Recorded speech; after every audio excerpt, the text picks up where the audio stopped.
Hello friends, कैसे हैं आप। आज का हमारा टॉपिक है आर्टिफिशियल रेन या कृत्रिम वर्षा। मतलब इंसानों द्वारा बारिश कैसे कराई जाती है। जहां दुबई में पीने का पानी ना के बराबर है, वह क्लाउड सीडिंग करके कैसे पानी की कमी को पूरा कर रहा है। वर्षा दो प्रकार की होती है, आर्टिफिशियल और नेचुरल। मतलब प्राकृतिक वर्षा और मानवकृत वर्षा। मानवकृत वर्षा या कहें इंसानों द्वारा कराई जाने वाली वर्षा को आर्टिफिशियल रेन या क्लाउड सीडिंग कहते हैं। आर्टिफिशियल रेन को समझने के लिए सबसे पहले हमें बारिश के बेसिक कॉन्सेप्ट को समझना होगा। बारिश के लिए सबसे अहम रोल सूर्य का होता है। जब सूर्य की किरणें पृथ्वी की सतह पर मौजूद पानी पर पड़ती हैं तो यह पानी गर्म होने लगता है और भाप के रूप में ऊपर उठने लगता है, जिसे हम वाष्पन कहते हैं। ऊपर का तापमान ठंडा होता है। लगभग हर 165 मीटर की ऊंचाई पर 1 डिग्री सेल्सियस तापमान कम हो जाता है, जिस कारण यह भाप ऊपर जाकर पानी की छोटी छोटी बूंदों में कन्वर्ट हो जाते हैं, जिन्हें जल कणिकाएं या फिर ड्रॉपलेट्स कहा जाता है। ये ड्रॉपलेट्स इतने छोटे और हल्के होते हैं कि हवा के साथ बहने लगते हैं और ऊपर जाकर बादल का रूप ले लेते हैं। साथ ही बेहद छोटी और हल्की होने की वजह से यह जमीन पर तब तक नहीं गिरते जब तक यह आपस में जुड़कर बड़ी बूंदों का रूप ना ले लें।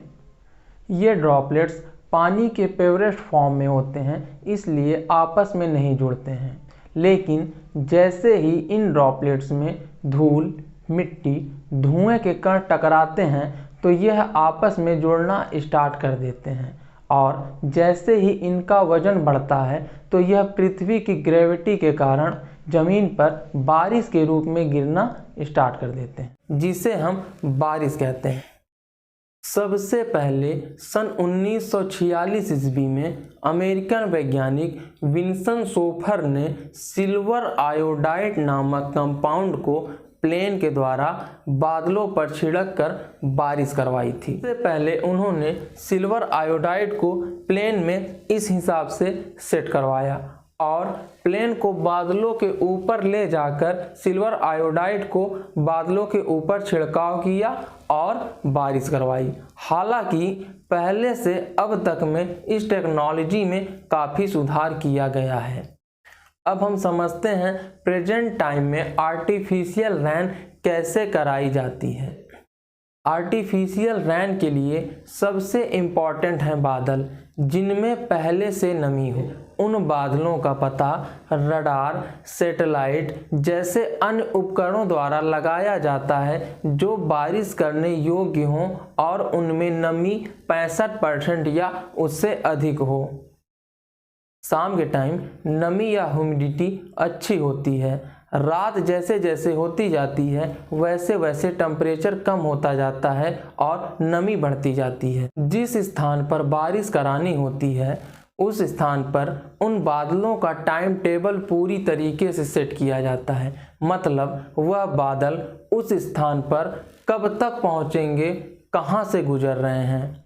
वीडियो में आप देख रहे होंगे कि किस तरह से प्लेन के द्वारा इन केमिकल्स को बादलों के ऊपर छिड़का जाता है। यह केमिकल्स सुपर कूल्ड होते हैं, जिसमें silver iodide, dry ice, salt powder, urea जैसे केमिकल्स होते हैं।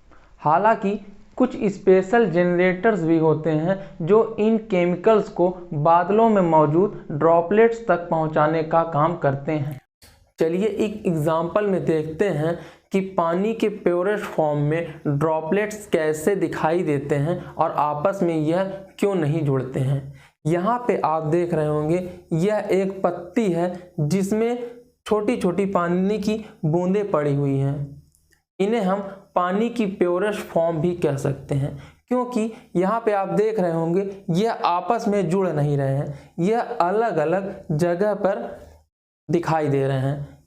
अगर क्लाउड सीडिंग का हमें एग्जाम्पल लेना है तो थोड़ी सी मिट्टी या राख उठाकर हम इन पत्ती के ऊपर डाल देंगे, फिर देखेंगे कि कैसे यह पानी एक जगह इकट्ठा होकर नीचे गिर जाते हैं। कभी बारिश हो तो आप इसे ज़रूर ट्राई करिएगा, आपको क्लाउड सीडिंग या आर्टिफिशियल रेन के बारे में अच्छी तरीके से समझ में आ जाएगा।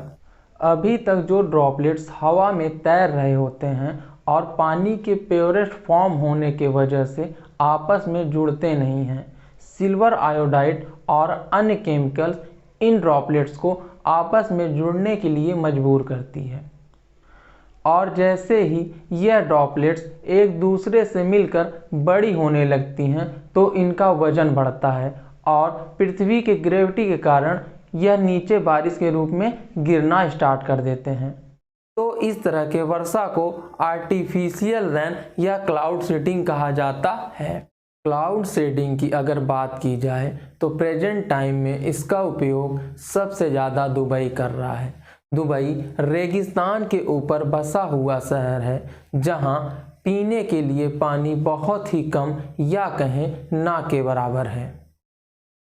प्राकृतिक रूप से यहाँ जल का कोई स्रोत नहीं है। दुबई समुद्र के किनारे बसा हुआ शहर है जहाँ पानी की कोई कमी नहीं है।